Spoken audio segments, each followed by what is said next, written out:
In 1965, Kenneth MacMillan turned Shakespeare's heart-wrenching and passionate story of young lovers Romeo and Juliet into one of the 20th century's masterpieces.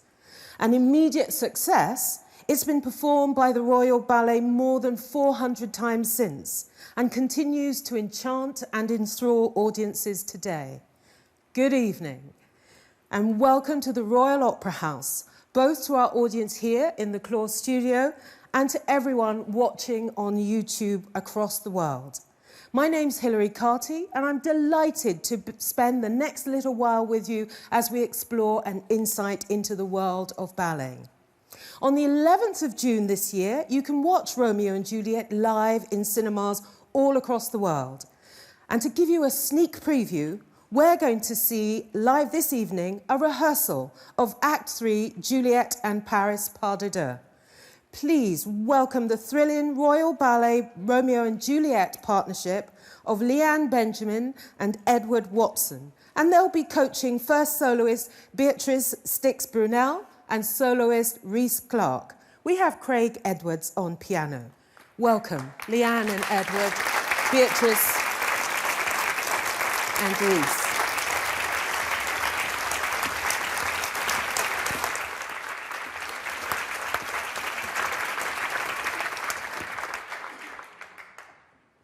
Hi everybody, welcome to Romeo and Juliet tonight.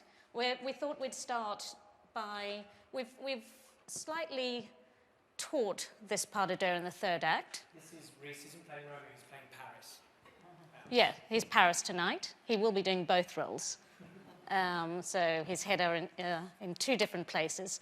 And it will be the debut of both tonight. So we're going to start with the second family scene. And this is just after B has decided that she cannot be with Paris. So let's go, we're just going to start. Should we start with it, B?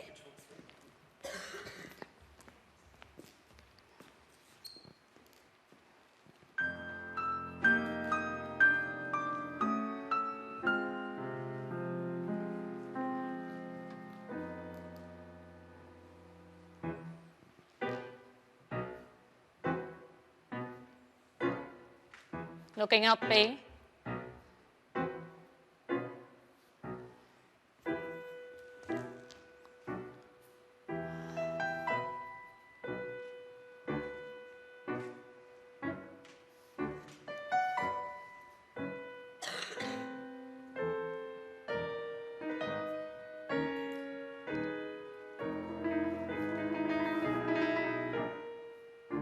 Okay, let's stop. Okay. All right, good, good. When you start, B, you've got to really have something going on in your mind. Don't just look down.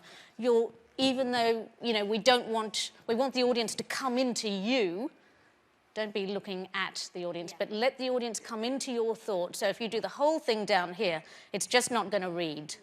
Okay, let them know what you're thinking. And when you start, let him instigate all of this so that... Yeah. I wouldn't do this here. I think it's like in the ballroom, it's the same. You're trying to get her to, you know. I think just start it a bit simpler. Okay. And not so classical, B. At this point, it's got to be. It is a replica of the first time you do the step. But he's got to realise what's the matter with her, what's going on. He's instigating, so a little bit less energy, like going through water, really. With your thoughts. Do you want to try? A little bit, take out the things. Yeah. I think if you just do it a bit simpler, I don't think it needs it yet. You don't need to spell it out so much. It's all there, yeah. Okay, try it again. Now let Reece instigate every movement and don't be so precise with the steps in this act. Yes, in the first act. Okay. Once again.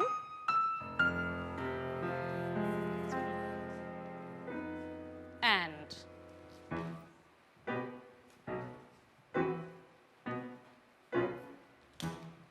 Good. Better. Now let him instigate. Use your head as well. It's got to be heavy.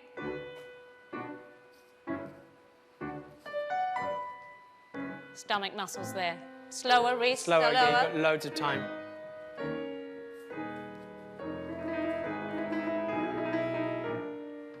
Now lift.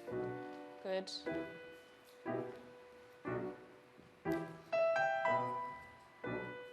Good. And other side. Lift. Okay. Yeah. B, you don't actually have to do that arabesque on the second and third time. It is done, You're but just it just gonna needs to, go I think you're walking almost too much. been a change. You've used it all up Okay. on the first one, so just So take your time. Take that into coup de pied. And it's still too classical. When you're reaching, you've got to reach. You know why you're reaching there, right? Because Romeo's exited out there. That's it. Just a bit less. Just less classical arms here. More about your thought comes through your body. Downstage of her, so you're not up here for her arm. Just So a little bit faster. So just reaching on this. And Reece, you've got a lot more time on that turn. That's it. Yeah, that's it. Yeah. Just remember just have- that she needs to be slightly more this side. If she's in the middle of her foot, she can't Yeah. do anything. She just needs to land so she can... Take that foot. That's it. When you're coming up out of that B, it actually is one of those areas where you actually need to clench your stomach Longer muscles a promenade. little. Wait for her to turn her head away from you. So you want to be eye contact with her. Wait for her to turn away from you and then wanna chase do up this first the one. promenade. So it's not for the Take whole something phrase. You know, up, let her let it follow go, her around let the it, corner. let it do something more. And it's too tight. Then right at the end, Okay, you leave did it that for the first wrong with you. act. I don't think we need it. And just, I just everything is be more trying to get in her heavy. face. I think it looked a bit heavy, set. except for this. Okay, do you want to just go from, yeah, let's do that again. Let him lead, B. I know it's difficult, but let him lead. So just straight into the first step after the beats. Here we go. Boom, heavy, head, and let it flop. That's it, that's enough. Let it flop. That's good, Reece. Now let her turn away from you first. Stomach muscles, that's it. Now follow her around. Slower. Loads of time. Good. And to Romeo. Good. Small steps. And down. To Romeo. That's it, that's better. That's better. Okay. To Romeo. And lift. Yeah. That's it. That last one, you're having trouble with that last one. What are you doing? Something? I think B, I think you might be too close with that hip. Leave it open a little bit. don't be this side of her as you step away.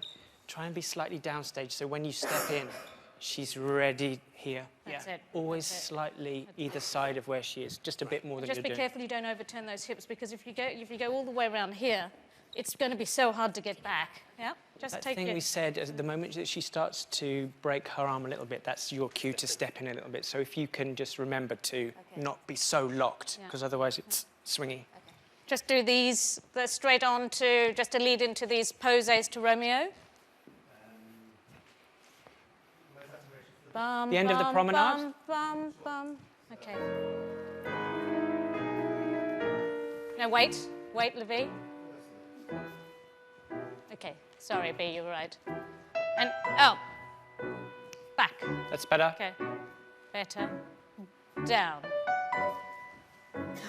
Now lift up first before you look at him. Okay, now, that's it.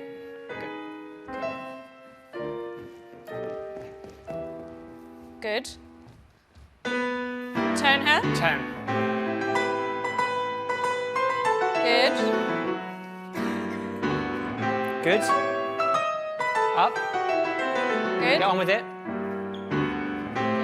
1, 2. Third one.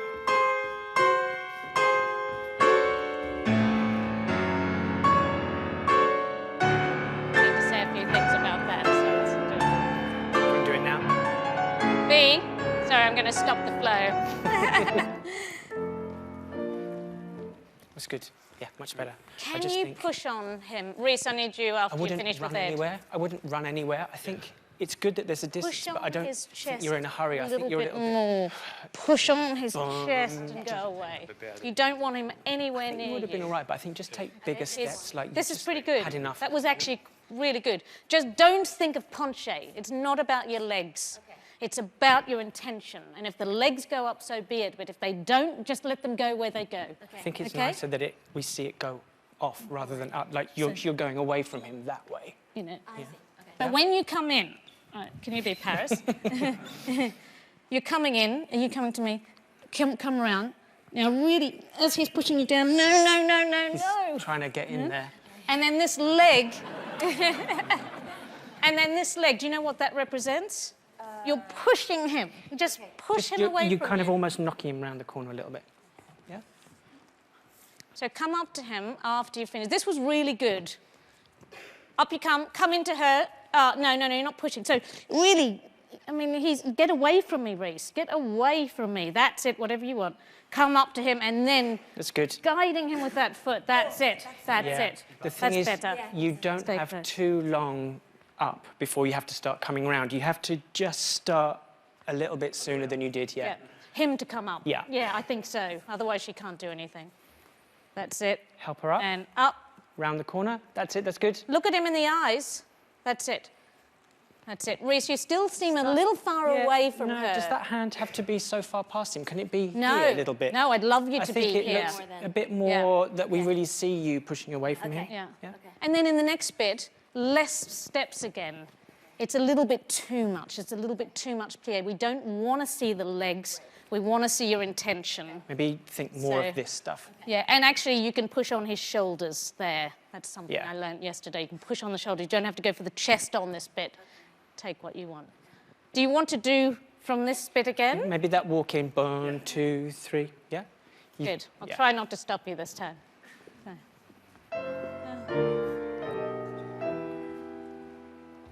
Go. Good. That's better. That's it. Slow it down. And, okay, so, I'm sorry, Craig. That's why you have to be a bit slower, because actually you have to have a musical cue there. Yes, okay. You can't get too carried away. So you can slow it up after you've done this, and you come back. Take a quick come up before you take that. We need to see you up before you push away a little bit. I think I need to be a bit more back with my... Don't make it too pretty, B. I think he can do... Don't make it pretty. I think you can come up and point a sec. I think you have to almost push him. That's it. Okay. You have to give her a bit of a grip. Yeah. That's it. Really push Reece. I know he's going to be difficult to push, but you can do it. Okay, do you want to do that again? Take your time. It'd be nice if we could see him before you push away. You kind of went like that. Yeah. We need to really, like, it's not Romeo, basically. Okay. We need to see that, you know. Yeah. Okay. Same again. Thanks, Craig. Good. Better. Good. See him? That's better. Push him. Good. That's it. Go, B. That's it. Arms. That's better. Go. Yeah. Okay, keep going. I like it.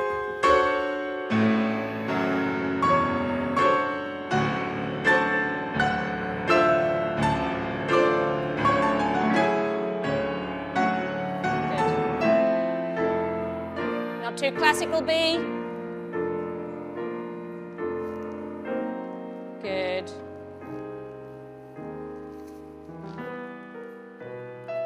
Okay. Yeah? Good. Okay, good. It's much better. Yeah. Much better. It's a nice little moment here, Reece. Once she's stopped you, you're shocked by her face. But remember, there's the rest of the family is on as well. And this is quite embarrassing for you that you're having to go through this to make it all work for everybody else. So I think when they're there, you can... Looking down is a bit weird. I think you might just need to be a little bit, is this really what's going on? Or you can just be embarrassed. Okay. Maybe try and think of those things now. Just remember you're breeding. You're slightly embarrassed at this point. Yeah, you shouldn't be having to do this, you know? They're completely embarrassing you now. She's already embarrassed you in the ballroom, and this is like, imagine that they've said to you, no, come on, please, just try one more time. It's that, this is your kind of last. Just break your work up a bit more, B. Don't be all classical. Save that for Sleeping Beauty. But just contemplate more, you know, vary your work a little bit more so it looks very natural. Okay. Are you all right about that attitude turn? Yeah, I think we just need to... You need to get that toe round quicker. See it? And toe. Yeah, That's Reece, I better. think you need to face Take her your a time. tiny bit more. I think you just need to, on the first, which arm is it, this one? I think you just need to be a That's little it. bit more facing her because we get a bit... I mean, what they're saying now is to go up here, B, is to go straight here. Wherever she goes, you kind of have to match it. Yeah. That's a new mark. Try it, and then you're going to slow that promenade down. You've got loads of time. And another thing, don't be too high with the arm. Try and keep it quite low. Okay, let's just do this. So straight from B, and vary this every time, B. You're not going to do the same thing every rehearsal. Okay, whatever you intend. It was good, Reece. Anything you feel, change it up. Don't get too close to her, but it's great that she makes you stop, but maybe don't advance on her so quickly. No, yes, but we want the walk into the promenade, so just...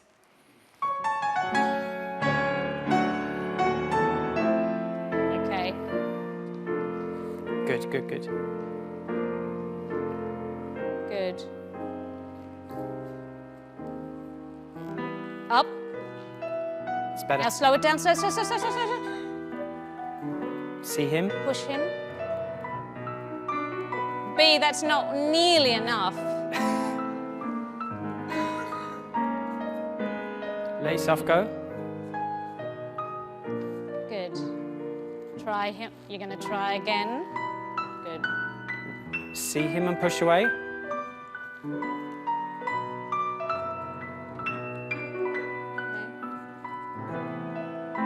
Let it go.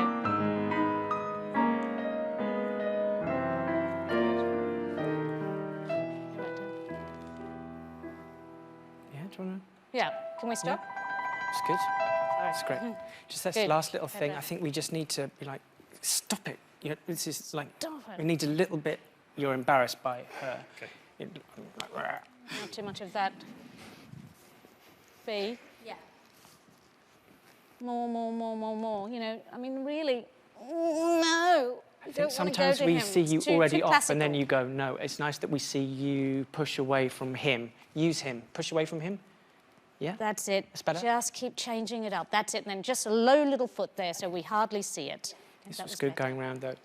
Good. The first one you want to try on, make on that note, but the music started a bit earlier, so just start on the first one. The second one is on 2. 1, 2. The first one's on the 1, just so you know that. You can't. On the first one should be on the 1. So it's one of those things where you actually have to know which foot you're on to step around. Yeah. Actually, you have to calculate Just that. kind of, you Yeah. know, just calming her down a little bit. You know, come on, we can. No. Yeah, don't be afraid to do... I mean, he's so strong.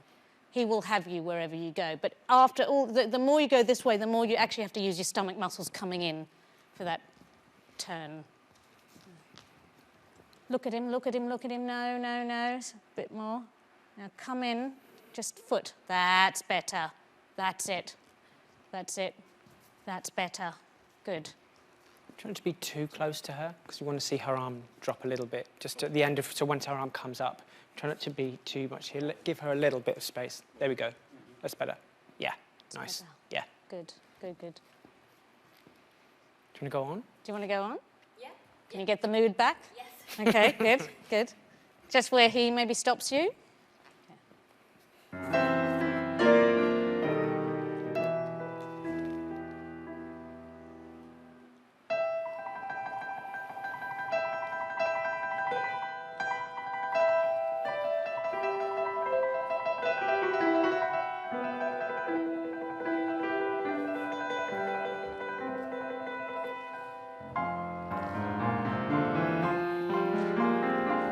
Good, babe. Good.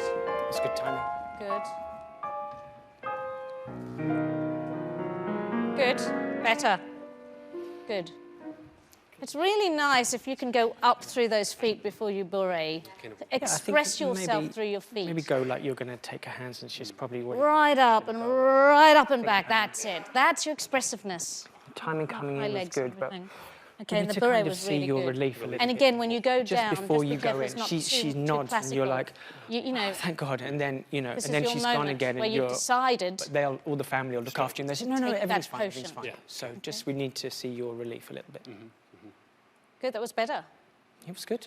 Yeah. Do you want to do it through? Yes. Do we have time? I think just the thing is, Reece, on all these promenades, they're quite long, so if you set off, you've got loads of time at the end of it. I think if you're in doubt about speed and stuff, I'd maybe just wait before going. That way around is probably better. Yeah, make sure we know, we really read what's going on. We really take a moment to think about the narrative of what you're doing before you take the step or the movement. Okay, whether it's big or small. Okay. Anything else, Ed? No? Okay. Now, not too classical, B. Even this first one, let it Yeah, rock. kind of remember where you are in the story right now and let that go into your body a bit. Kind of physicalize those thoughts. Yeah?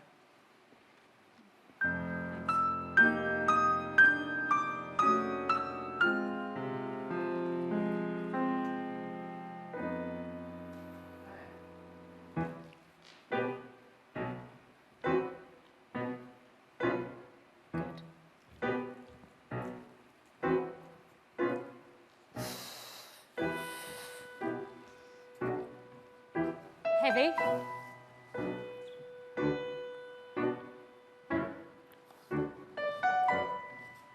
Take your time. Loads of time. Good. Better B. Good. Good, Reece. Go. No, what's wrong? It should be the other arm. Good. Up. Right on her leg, down. Good.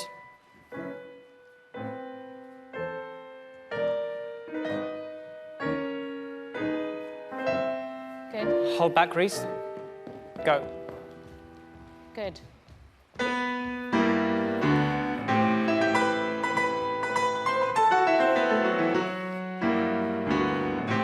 Good. Better. That's better. Good. Use him. Use him.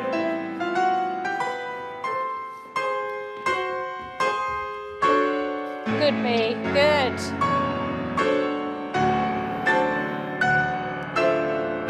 Bit embarrassed.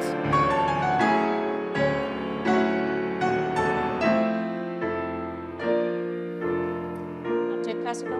Not too classical. Go.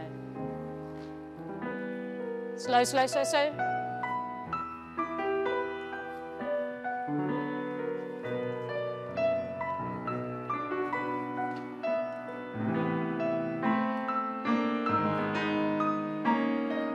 Let yourself go.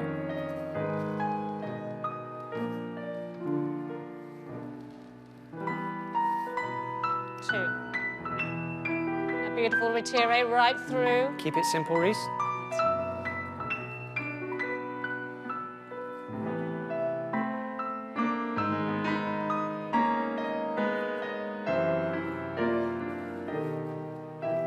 Good.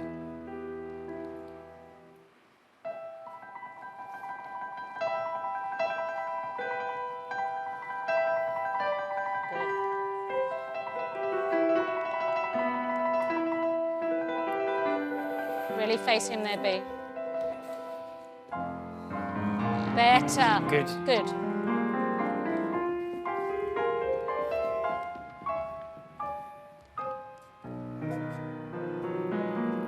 Good. Good, good, good, Yeah, good, good. much better. Better. Good girl. Good. Much better. Much better. Much better. Very good. Very good. Much better. Much better. Just more We're going to have to relaxed. stop it there, but how wonderful it is. What a great insight. Do come and join me over here. That really is an insight into how we create these wonderful works. So, gosh, Leanne and Edward, that was wonderful to watch. How is it to coach a work like this? What do you bring to it? Oh, I don't need that, do I? I think experience, having danced the role many times, but what's incredible is, you know, sharing this with these wonderful dancers who are going to be contemplating Romeo and Juliet for the very first time. It's one of the most iconic roles, one of the most exciting, you know, roles that any dancer wants to dance. Yeah. And it's a big responsibility. You know, the responsibility of, I think when you're a dancer, you know, everything's a little bit more free. When you're coaching, you know that you've got all that heritage and that you want to be true to the choreography, and yet at the same time the dancers have to bring their own individual interpretation to it, so that we don't even look at the steps in the end, as I kept going on about. It's not about what we did, it's about what they're making doing. it right for them within what's right and wrong choreographically and musically. I think that's what's interesting, to see how different people think differently about the same role. I mean, look how different we are, right? But you two danced the role together. You were fabled for the emotional intensity that you brought to it. I mean, can you teach that? Can you teach that emotional connection? You can show someone how to get it out of the choreography.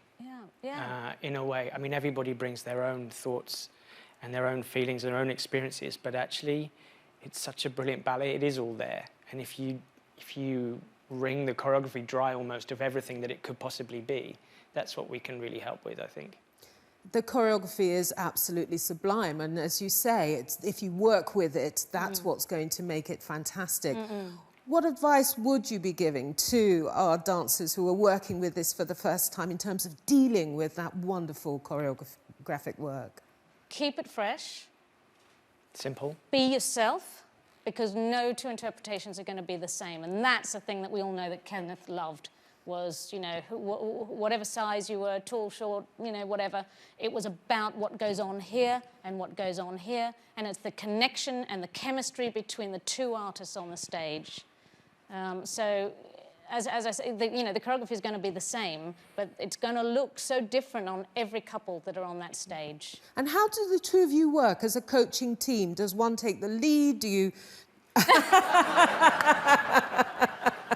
She's the boss. I'm sorry. She's the boss. She always was when we worked together, so I just kind of let that Edward! Say it, don't say it. No, it works like that. I mean, Leanne obviously worked with Kenneth herself, and so I find it easier to listen and take on what she says. That's just kind of...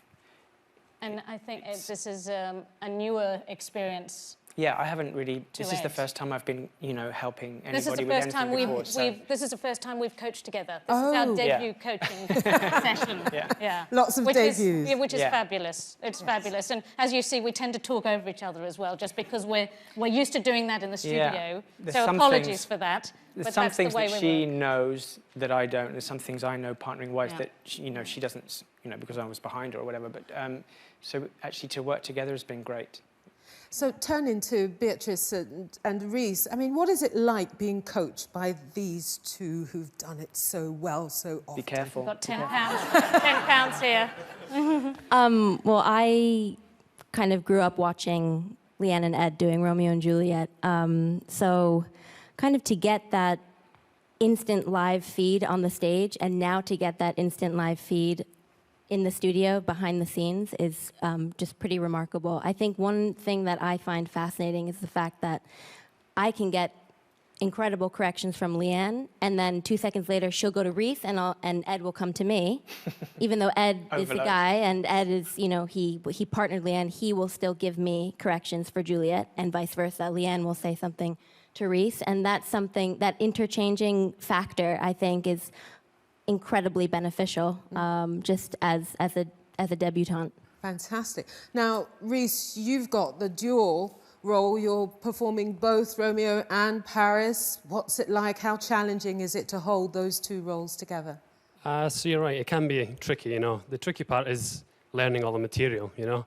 It's kind of, if you think about it, learning 5 acts of MacMillan's Romeo and Juliet instead of 3, you know. Because Paris is in Act 1 and 3, and Romeo goes Act 1, 2, 3. So in a way, that's the hard part, is just learning all the material, but in a way it's also very rewarding because you get to learn the ballet through two completely different perspectives, which gives you a kind of better overall understanding of the work as a whole. Great. And Beatrice, you're debuting as Juliet. That must be both exhilarating and frightening in equal parts, I imagine. How are you coping with that emotional intensity? We saw Leanne coaching you to sort of relax and less steps, less ballet. I think one thing that is fascinating as the dancer is that I walk into the studio one person, and then I kind of come out of the studio someone else, just through the corrections. So I notice myself when I first start, how simply I place my feet, how I'll do an arm, and then by the end of the rehearsal, the meaning behind why I'm doing it is completely different, and it makes much more sense to me. So I think the emotional, and what Ed and Leanne say all the time, is that you don't just step into a movement. The reason that you do the step is the emotional value and the emotional purpose is the complete driving force of this ballet. And I think that challenge is one of the most exciting things to undertake as Juliet. And of course, emotions at the heart of it. Reece, you're performing with two different Juliets. You have the pleasure of dancing with Beatrice, but also with the legendary Marianela Nunes. I mean, how are you setting yourself for this duality? Well, I feel very lucky, if I'm honest. I mean, yeah, dancing, it was funny. I was in the Corps de Ballet a few years ago, the last time we did Romeo and Juliet, and I watched my Juliets are going to be Melissa and Marianela, and each have a kind of different quality to their Juliet. So I just can't wait to get out there on stage and share the stage with them in this incredible ballet. Well, it shows your amazing flexibility to be able to work with that. My last question to the two of you. I mean, this ballet is loved world over. What's at the heart of it? Why do we love it so much?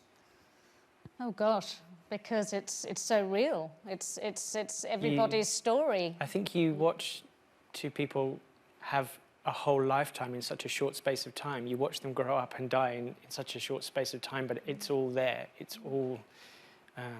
for me, that's what's amazing about it. Yeah, and about love, and everybody knows about it.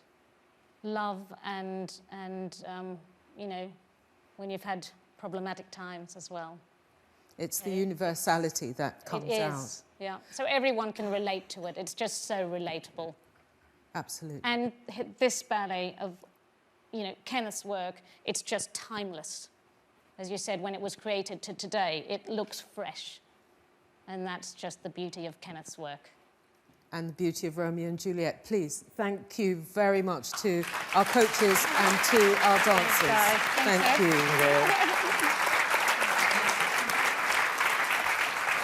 Well, it's now my very great pleasure to welcome Deborah MacMillan to talk to us a bit more about the creation of the ballet.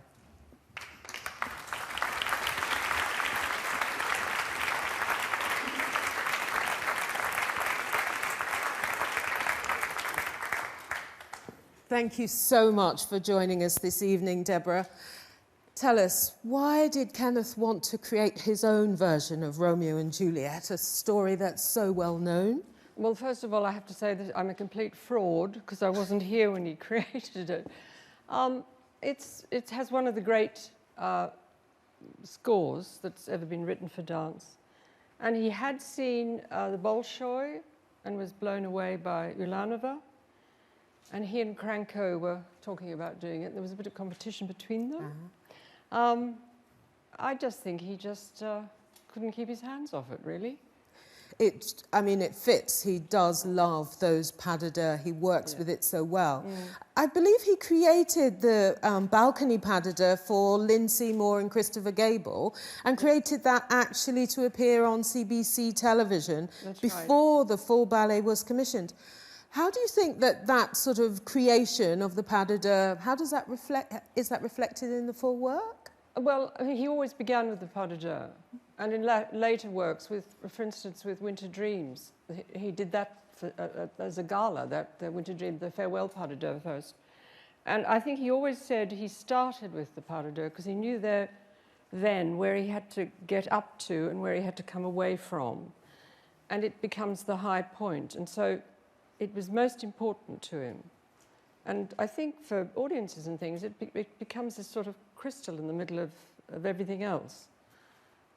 And the timing of the pas de deux, they were interestingly because they were dictated by his knowledge of Sleeping Beauty. He always took Sleeping Beauty as his sort of rock, and that he went away from it or came back to it. But the length of pas de deux, the length of solos, of diverts, of group dances, relate right back to his classical training. So that pas de deux, and we saw it earlier with Beatrice and Reece, is at the heart of, you know, his commissioning of the work. What is it, you think, about his pas de deux? He has some fantastic choreographic. Is it the relationship between the artists? He puts so much emotion into it all. Personally, I think every step tells you something. I can't really think of any of his narrative works where he's just embroidering. So that's why it's wonderful watching the coaches, because they know why the step's being made. They've done it. They've worked their way into the role. They've understood what the role is about and how it develops, and the relationship between the two protagonists. And I think to trust the steps, Kenneth used to say to the dancers, look, just trust the steps. It's all there. And, you know, I mean, I've said this before, but the few times I watched him choreograph, the dancers would just do everything for him, and he'd say, no, no, no, try it the other way around, try it upside down, and then finally they'd do something that would, I think, just sort of click, and he'd keep that. Mm-hmm. So I think he sort of knew what he wanted until he saw them produce it. It wasn't set, so which allowed a huge creative flow in the studio, because they were part of the whole business. Which is wonderful for them. And we saw Leanne and Edward coaching to bring something into it for the dancers themselves. Kenneth seemed to focus on really raw, gritty emotion of the work rather than sort of, you know, a Disney-fied version. Why was that? I don't know. Well, I think, you know, stories fascinated him. People's lives fascinated him. He used to know what was going on in the company, probably before other people did. He was fascinated by gossip. He was fascinated by everything. And I think also he loved working with dancers he knew very, very well. So he could work to their strengths. Sometimes rather naughtily, he'd bring something out in a role that you sort of thought, oh, he's saying something about that person, which is quite fascinating, actually. But it meant that he, you know, it was like a family. They knew each other very, very well. And I think when you have a creative environment like that, there's a lot of shorthand, which is fantastic because things get done very quickly. And in Juliet's role in particular, we see a female character that's really strong, really passionate. Is that what he envisaged for the role? Are we interpreting it differently? No, I don't think so, because he set it originally on Lynn Seymour. And I think what he was saying is, here's this child who experiences this extraordinary thunderbolt of passion and overnight grows up. And all the responsibilities of what that brings happens in a very short period of time. I think I think she drives it, actually. I think Juliet drives it. And have you seen changes over the years? Are we bringing different characteristics to it? I think the style of acting has changed. You know, these dancers are very used to appearing on screen, and they have to judge their performances, so it projects to a whole theatre. But to know that they can't, you know, they don't pull faces, they actually know that the camera might come in quite close. So they're right in the role. I mean, what the coaches require is that they embed themselves into the role and don't come out of it until the very end. So you're seeing an ensemble performance. And of course, we can't ignore that fantastic score. I know, it's fantastic, it's extraordinary. What do you think it was about the music that drew Kenneth to it? Well, I mean, he relied on music. Music was the most, he used to say the composer's name should be above everybody's on the billing. And I think it is the most phenomenal score. I mean, the structure of it is perfect. It tells you the story. And then it gives you, you know, great opportunities for him to work against it. You know, when Juliet sits on the bed, when she's this turmoil of music, and she's trying to work out what to do, and you see that what she's thinking in the music, and he doesn't move her at all for quite some period of time. And I mean, I think I think that was one of his great strengths. He knew when to go with the music, when to go against it, how to absolutely go through it. It was very musical. And does that mean that in terms of the artists, the dancers who are performing, do they have to have that musicality? Is it something that you can teach? I don't think you can. I think it's an inherent thing. I mean, I think you can become proficient, but a dancer who doesn't have to count, who's actually hearing the music and dancing through it, it's a joy to watch. Great. So in the first performance, it received 43 curtain calls. The audience clearly loved the ballet. How was it received by the critics? Well, at that point, he was a rising star, and it was received very well. And it was a big, I mean, Rudolf and Fonteyn did the first night, which I think upset Kenneth quite a lot, and various people in the company quite a lot. Oh. I know, it was a bit of a scandal. But they, you know, these things happen in big companies, and the Hurock office wanted them to open it in New York, so they had to have the first night in London. And for a period of time, Kenneth got this sort of, all these accolades. I mean, when it opened in New York, he went to Sardi's for dinner afterwards and got a standing ovation in Sardi's, which went to his head a bit, I think. But then he came crashing down when the critics then didn't like, you know, I mean, critics are a world apart. I think this one, we agree that the critics still absolutely love it. One of the things that we're going to see later on is a stage fight rehearsal, which again is an iconic element of the work. What do you think that Kenneth was trying to bring out in these fight scenes? Well, I think he was trying to show that the men were really men. You know, men are driven by aggression and jealousy and one-upping each other. And I always say to the whores, you've got to be really filthy, you know. Well, you do, because if they're not sexy and you don't believe that the townswomen are furious because their men have been with these women, there's no point in the first act. You know, you might as well go home, because the reason why there's a sword fight is that the testosterone's absolutely pumping. They're furious with each other. And the girls, the three girls who are manipulating this, and they're great roles for the girls. I love them. I think they're fabulous. But they've got to be out there, and they've got to be over the top, and they've got to really, you know, play with the men and sneer at the women. And then this fight takes place. Must be great fun. Oh, Now, I think it's quite terrifying. there will be a live cinema relay on the 11th of June. Do you think Kenneth ever imagined that his ballets would be shown in cinemas? Oh, it was his great white hope. He used to say to me, maybe Hollywood will call. He would have loved, I mean, he'd be thrilled to bits. Absolutely thrilled to bits. And of course, it's beautifully filmed now, too. It's filmed by people who danced, who know exactly when to go in for a close-up, when to come away, when the audience needs to see the whole stage, and when they need to be focusing on the primary couple. So that's been a huge plus, that the boys that have gone into filmmaking have danced the roles. So they know how they've been edited anyway, and that's a big breakthrough, and that's why these cinema relays are superb. Well, we're pleased to confirm that Hollywood has called. Hollywood's called, yes. Thank you, Deborah, very much for sharing your insights with us. Thank you.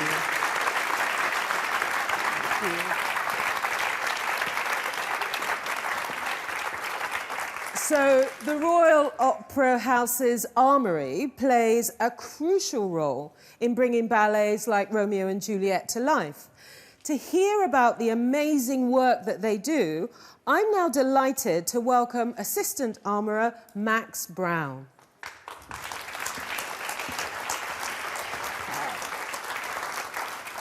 Thank you, Max, for joining us this evening. This is a very intense production for the Armoury department. Can you tell me what your role is within the team? So my role for this is mainly maintenance, to make sure everything goes on stage safe. So every time they have a fight, bring the swords off, clean the boards off, make sure all the metal work is in good working order, because we get some dancers who really hack at the blades and really go for it and commit to the role. And you can tell if Tom Whitehead's got his hands on a sword, you can tell afterwards. Yeah. That's great. So, I mean, the fight scenes are really iconic in this work.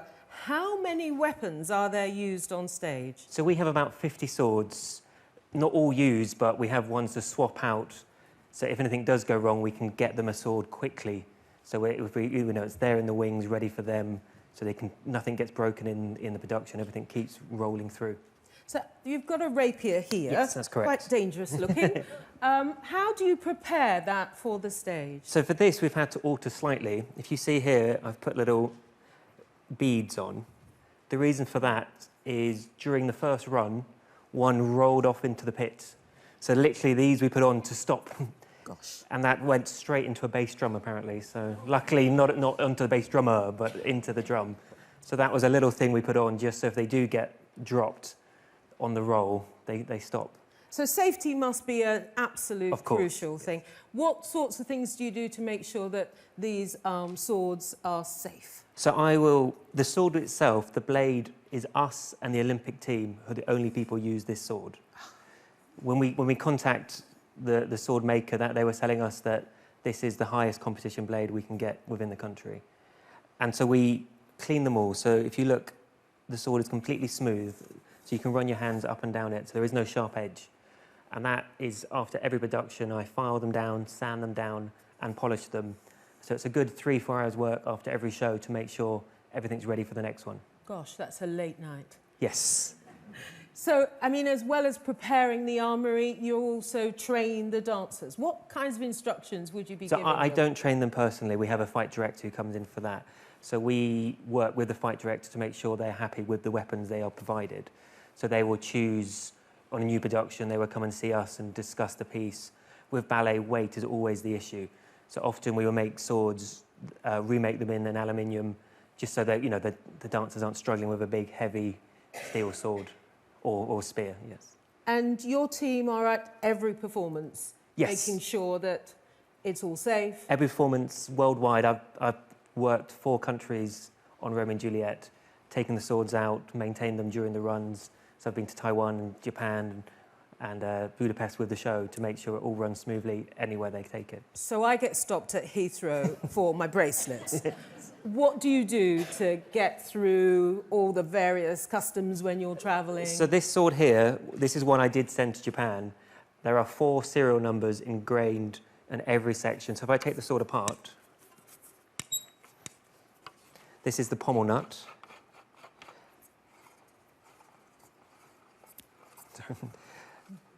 That had to be hand engraved with a serial number. The handle and the cup. And then photographed each section. So we sent them a roughly 200 photographs of this thing 50 times over, but they wanted each one photographed individually. And then I photographed the blades with a tape measure, going from tip to top. Rejected. Can we please have the tape measure going the other way down?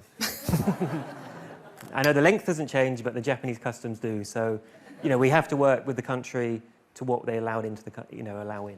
I won't complain about my bracelets ever again. That's fantastic. Max, thank you so much for a fascinating insight into the work that you do. I think now we're going to see some of the swords in action in this next rehearsal. So please welcome back Reece Clarke, rehearsal director Christopher Saunders, with principal Nehemiah Kish and Craig Edwards on piano.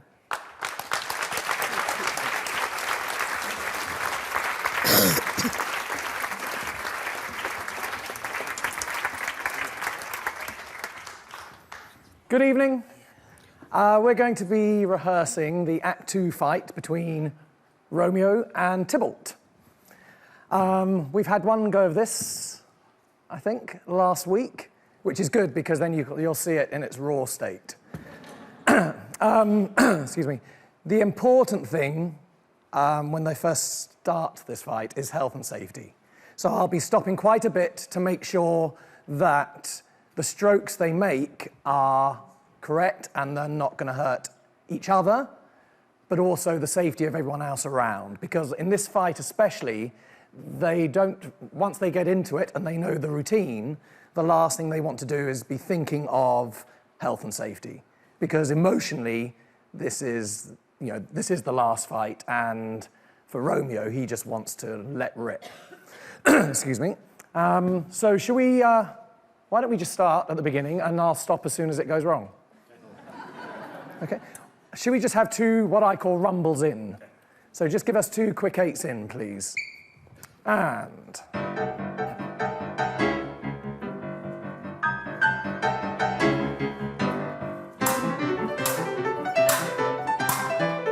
Thank you! Excellent. Yeah. So the first thing is, with fighting, you attack or you defend. Yeah. So on the very first thing, to defend, Reece is going over the head. Well, that's not quite rare. Yeah. So you've got a block over your head. The tendency is to go jump. That's not really blocking over the head. That looks like you're doing a very high carve up to the birds. So be close enough that you really go and block over your head. Now, ideally, that was the smallest circle from 2 of the tallest members of the company I've ever seen. Let's say the steps are back here. You're up on the steps, you come down off the steps. Now, Reece, you are going to really fly for him. And Niemeyer, you're running backwards, but it has to be a big circle. Yeah, big. As in, right, 1 whole circle for those first 1, 2, 3, that first little section. We'll just do that first circle, then we'll stop before we even get to the twilers. So once again, and... Now start to run. Niemeyer, go! Bigger! Bigger! More! More! Okay, stop! Stop, stop, stop, stop. Not bad, that was better. Now, you can go faster. Because what Niemeyer was doing there, he was trying to run back, and because you weren't approaching him quick enough, he was doing that to meet your sword. Whereas he needs to be going like this to drive more. So let's try once again. It's easier to run forward than it is backwards. So go for it, Reece. And...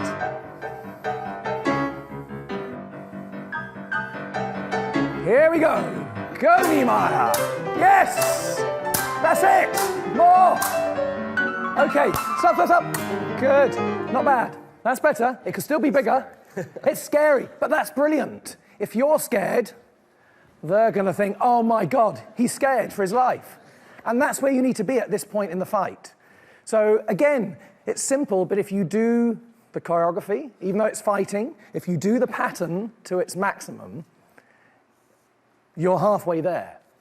So then we get 1 full circle. We now do the next part, which is 2 twilers. Now just walk the pattern of the twiler. 1, 2, 3, 4, 5, 6, 7, 8. 1, 2, 3, 4, 5, 6, 7, 8. That's where we need to be. Yeah, so let's just try that. Do you know where we stopped, Craig? Yeah. So we're going to go right on carving, so right on it. Ready, and...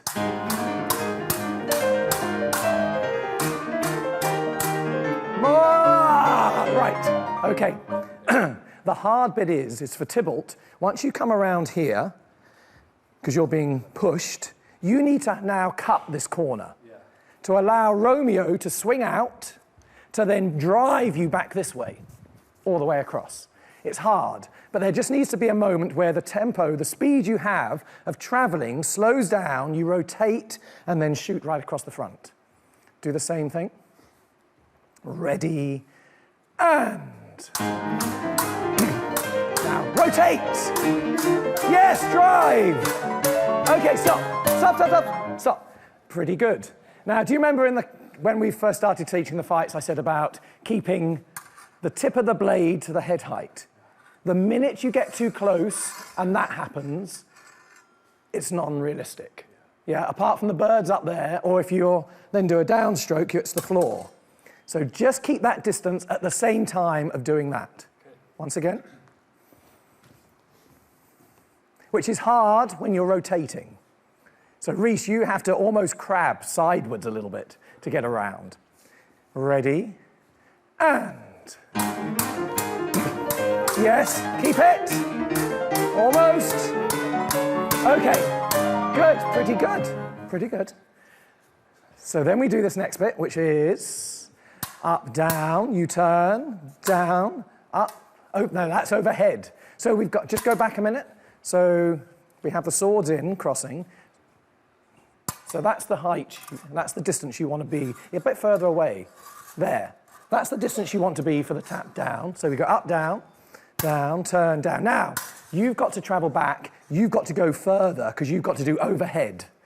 Overhead. Ah! They've got it on film. You went overhead. You've got to do that. So you're traveling now backwards. When do we start the travel back? Only on the overhead. Okay. You go up, down, turn, down. Then you travel, and you travel. Then you stay where you are, and then you travel for the overheads. So you, as Tybalt, you've spent that whole first bit in retreat. Now you can give it all you've got. When you do those overhead and down, go for it. Okay? Do you know where we are, Craig? Perfect. 5, 6, 7, 8 in. And 6, 7, 8. Go! Up, down, go! Better. Okay, wait. So, what you're not doing, the overhead was brilliant. Then on the down, you've got to travel more and you've got to hold back a bit. So it's, as you can see, it's tricky because it's not a case of just fighting and knowing whether it's up or down. There's moments where you go faster, you slow down, and then you have to go faster and you slow down in order to get the next stroke. So it then visually already gives us something really clever. Try that one again because it's hard. 5, 6, 7, 8 in, and up, down, turn. Close distance, yes. Close distance. Okay, wait. Good. Hang on, quick. Now, as you turn, this, rather than a jab or a little carve, this is a swipe. Yeah, and where are you going for? Fantastic. But hang on, when you go for hip, you're not going to go with a broken contemporary dance wrist. You're going to go for his hip. Yeah, and then you're going to go overhead. And then you're going to go for this hip, and then you're going to go for that hip again, what we call the door frame. So it literally is, for him, he's going side, up, side, yep. Tap, 5, 6, 7, 8 into tap, tap. Hang on, let's go on, because then you can do this last little bit. So we've done, if we do turn and we do door frame with big swipes, up, this one, that's it. Up, down, down. Now overhead, yes. Now come back. 1, 2, 3, 4, yes. Is that diagonal or flat? It's going off into a circle, so it's somewhere in between. Okay. You just have to hold back after the 2 overheads. Let him get away from you. 1, 2, 3. And the 4th one, even if you miss it, right, it doesn't matter. It's the intention is you're going for him. Okay? So 5, 6, 7, 8 into the tap, tap. And 8, 1, 2, bah. Yes, oh, it's all right. Right over his head. Overhead.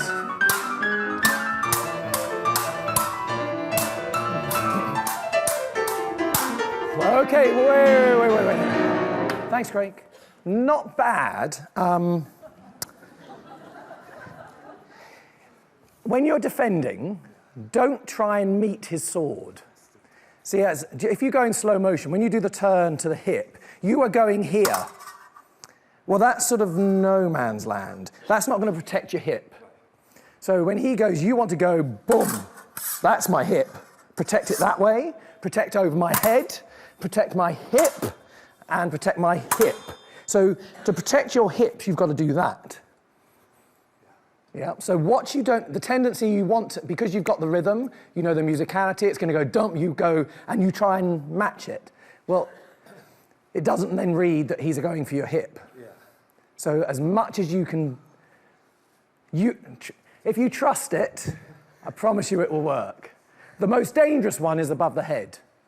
And like I said, if you slowly, slow motion, go for my head, and it's best to show it that way, and if I stop you there, you can see that actually that's not protecting my head. But if I go bomb, even if it was to break, I'm protected. The danger is this bit flying off, but you've protected yourself. And that's the main thing. So don't Don't be tempted to think it's there, because it's not. Have a moment, we'll do that whole thing. Getting your feet sorted is a big part of it. Knowing when to travel, knowing when to stop with each other. So the choreography of it you need to have so you don't even have to think of, especially in this fight, of all fights. You don't want to think for either one of you. You want to emotionally just be, like, for most of it, driving around, and for you, defending for your life, really. And then that will show, that will be, you're halfway there. So let's have those 2 rumbles into the big circle, and make it the biggest circle you've ever made. Here we go, and...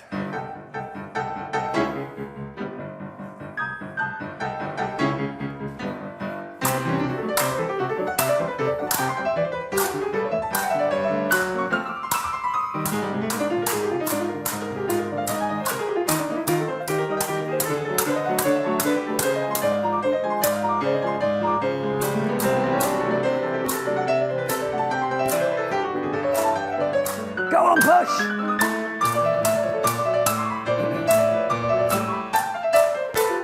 Stop there. Stop, stop, stop. Stop.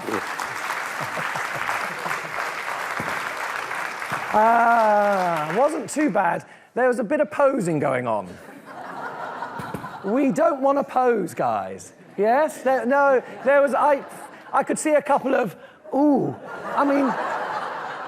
Yeah. You can't, you're going to go for it. You're scared of going for over his head. When you go overhead, I can see your sword going over there. That's why you missed one.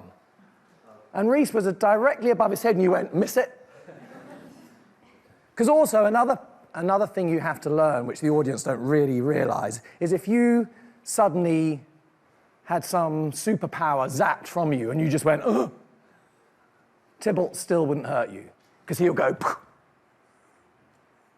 Yeah, he won't go through, because these swords aren't made for that sort of fighting. So whenever you do your strokes, you're going to be safe. You go to the hip, but you don't actually get there. So at the same time, trust each other. Go for the right area. Yeah. But it's trust. As much as lifting a lady above your head and catching her, and she has to have trust that you'll catch her and not go, oh, sorry, I forgot that one. The same thing. You've got to trust that you're going to go for my head, and you've got to trust that I'm actually going to block it. But you're never going to follow through the stroke so that the danger side will be there. Show me a twiler. And 1, 2, 3, 4, 5, 6. Not bad, but you both tend to keep your arm so straight that actually musically it could go quicker. You're sort of slowing it down because the movement of the arm is taking too much time. Just try again, and da, da, da, da, da, da, da. Better, better. Watch the tip of the sword. If the tip suddenly goes that far above his head, it means you're doing this. And what will happen is, in the routine, you'll think, oh, I'm missing, I'll get closer. The closer you get, the more you'll do more arm. That will take longer, you'll feel tired, you'll slow down. And don't forget, he's already done a fight. So that was pretty good. That wasn't bad at all. Should we do the second half? Should we talk through it? Yeah. So you've done the last 4 calves. You run up to the stairs, into the crowd. We've got an odd 10 of counts. Yeah. Reece is following. Now you do an 8 of a twiler, backwards down to the corner. You're so you're going to finish down here because you need all this space across. So you're literally going to finish down here. Now we have what we call the tennis smash. Backhand, forward hand, smash, and then we have 4 stabs, which go, you have to be, that's it, so close that we see the sword go past. And that brings you right over to here. Otherwise, what happens, and sometimes in shows I've seen it, if you cut and you do the tennis match and you get to here, then we have, and nothing happens. You go nowhere, and it becomes unbelievable rather than believable. So we've done the 4 jabs. Tybalt turns, and this is the end of you. You give everything you've got, boom, to get right back over here. Then we have up, down, don't get too close. 1 up and down. That one's not an overhead, that's just an up. So you don't want to be too close for it. And then down. Then we have twiler, 3 twilers. You're going to come all the way up there, all the way round, all the way down to here. And this is another little mistake that happens. Everyone gets so keen on the death that actually you end up so far back there, no one can see it. All of that side of the theatre can't see it. So 3 twilers down to here, 4 calves up to centre, knock the sword out, stab, because the momentum will still take you this way, and it will be about quarter, perfectly placed.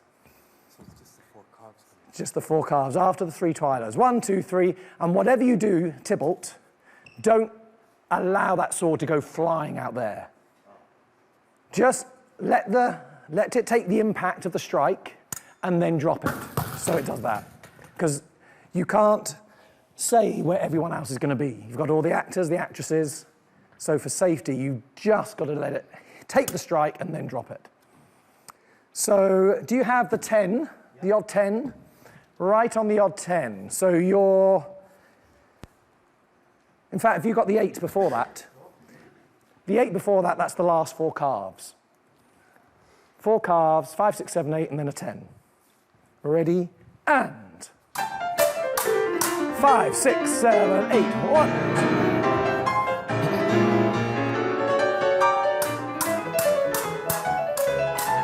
Quicker, great.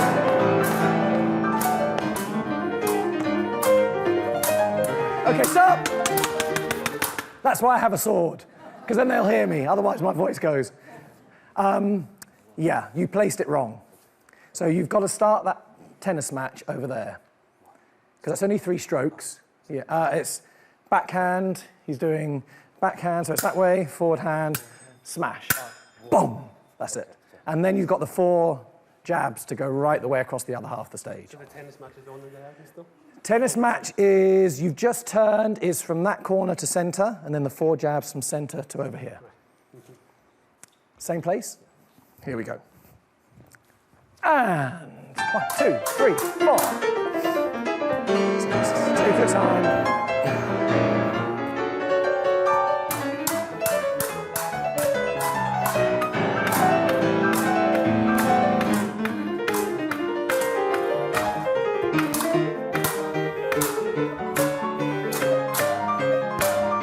Stop!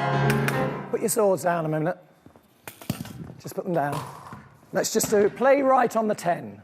So guys, just come back here and I'm going to run with you so that you know. This is on the 10. And 5, 6, 7. So we have a twiler. So now to centre. Go. Back. Back. Right over here. And back this way. Right the way. Keep going. And down. So it's a real, I mean, for you, this is, what, 20 seconds before you die? It's your last bit of energy. You're being pushed. It could be there that you get stabbed. And your last bit of energy, so the whole body has to go, ah! I mean, just run and slice for the top of his head.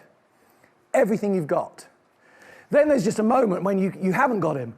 You've literally got nothing left. And these last twilers, for you, are just impossible, really. But you've got to build up, because musically it's just going, duh. You've just got to eat up the stage. And with the other 60 people on there going, ah, it should have a good effect. Same place, just play right on the 10. So if you pick up the twiler from about here and take it right the way down to that white mark, and then right the way across to centre. Right on the 10, Craig. And go! Travel! Stop! Hang on, hang on. Yeah. The bit, that's all right. See, it's not easy. It's not easy, you're running out of space. At the end of the twiler, just walk it slowly. So we're just do a twiler, so we're gonna go 1, 2, 3, 4, 5. You have to have turned by there. so that you're here. Yeah, now, hang on, backhand, you've gone further. Backhand, travel, overhead. Now, stab, boom, stab, stab. There you go. You sort of set the pace of that, really, Niemeyer. You set it and dictate where you end up. All right?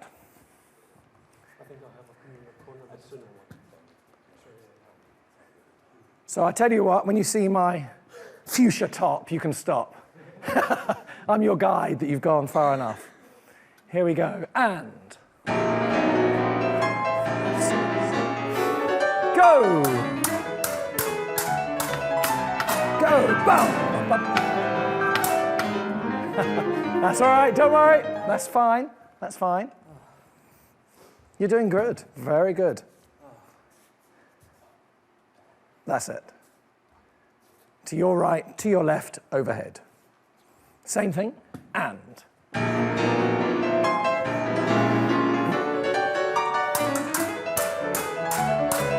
Go! Yes! That's far enough. Good. Go, Niemeyer! Run! Run!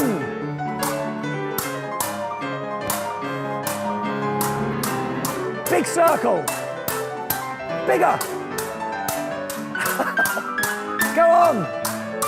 Don't travel anymore. Okay, wait one moment. Wait, Craig, wait, now. Let's just pretend we've traveled not quite as far. There's a moment, once he hits the sword out of your hand, now you've done Romeo, so hit the sword out of my hand, bum. Now, if I see, there's a moment where I'm like that. Right. So if you do this, he's not going to know, You've just let go of that sword. It's almost like for you, you've slowed down, slow motion. Then he can see exactly where to put that sword. If you aim that sword slightly lower, so if now you're Tybalt, aim it, I'm in slow motion, I'm going to go here. Once I know I can go through and there's nothing and I've not caught anything, I then go up here. And you then lower the arm. Oh, okay. That one. Visually from the front, I could have got you. Right. Yeah, and then you go over, and then as you pull out, slowly out.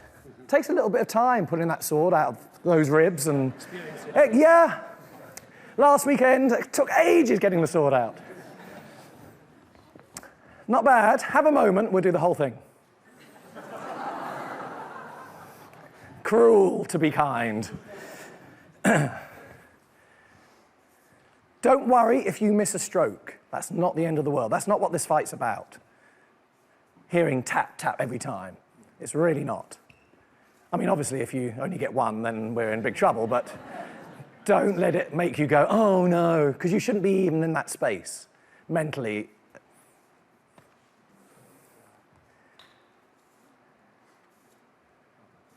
It's a rehearsal. That's it. Is that the first time? The door frame. So down, up, stage, down stage. Overhead, overhead. That's it, up, down, down, overhead, overhead, 1, 2, 3, 4.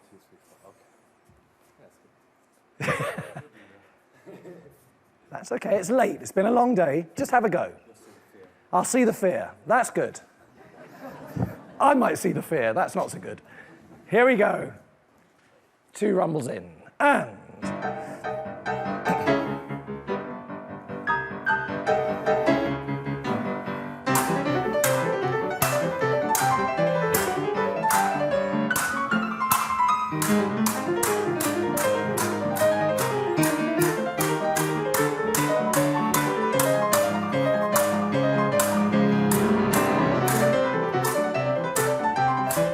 Good, go on! See you up! Run!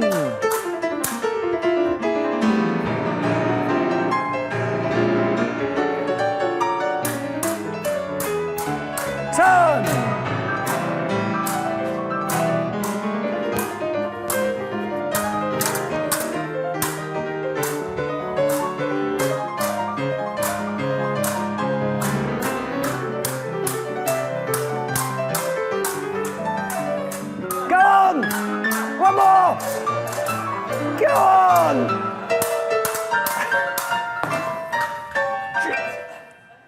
Okay, stop, stop, stop, stop.